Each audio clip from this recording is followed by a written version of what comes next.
Operação Vida nos Bairros. A polícia saiu atrás para cumprir mandados de prisões. Inclusive um elemento que seria um indivíduo que teria atentado ou que teria matado o próprio tio. O próprio tio. Dia 5 de outubro, um crime bárbaro. A pauladas, o Fábio da Silva Carvalho, que tinha 35 anos, foi encontrado morto.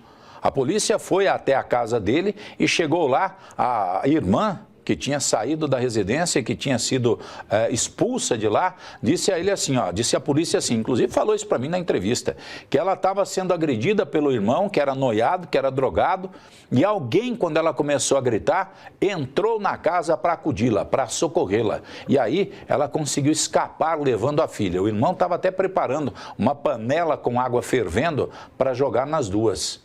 A polícia foi atrás de saber, foi atrás de verificar o que aconteceu no dia 5 de setembro dentro desta residência e descobriu que, na verdade, quem matou o cara não foi um desconhecido qualquer, foi o sobrinho, ou seja, filho da mulher que me deu entrevista e que passou a mão na minha cara lá no dia em que nós fomos gravar. É essa senhora aí, ó.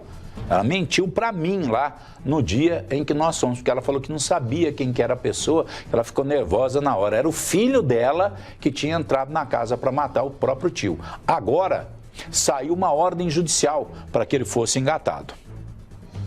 Um homem de 19 anos foi preso pela Delegacia de Homicídios. Dr. João Reis, qual o envolvimento dele em qual crime? Bom, nós cumprimos mandado de prisão em razão de que esse indivíduo ele era suspeito de matar o tio a pauladas. Houve uma desavença familiar, na verdade a desavença já havia de tempos anteriores. Esse indivíduo sempre ameaçava os familiares, porque ele é viciado em crack e ele queria a divisão da partilha, né, da residência. E os familiares alegavam que não poderia fazer isso porque não tinha onde morar e também não daria certo essa divisão, porque achavam que ele também consumia tudo em drogas. Bom, devido a essas questões dessas desavenças familiares, naquela manhã ele ameaçou jogar água quente em uma sobrinha de 8 anos. A mãe dessa menina, que é a irmã dele, foi até a rua gritando por socorro. Quem veio em socorro foi o filho dela.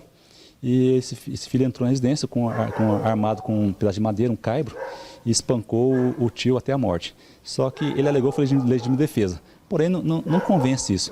A brutalidade foi muito grande, foi tamanha agressividade que ele acabou teve exposição de massa cefálica.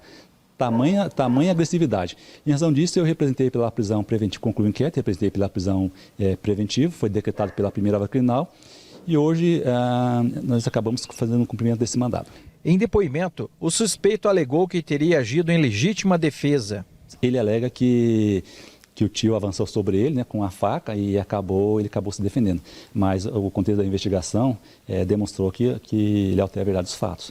É um indivíduo que agrediu de forma brutal o tio. Doutor, ele tinha ciência desse mandado de prisão?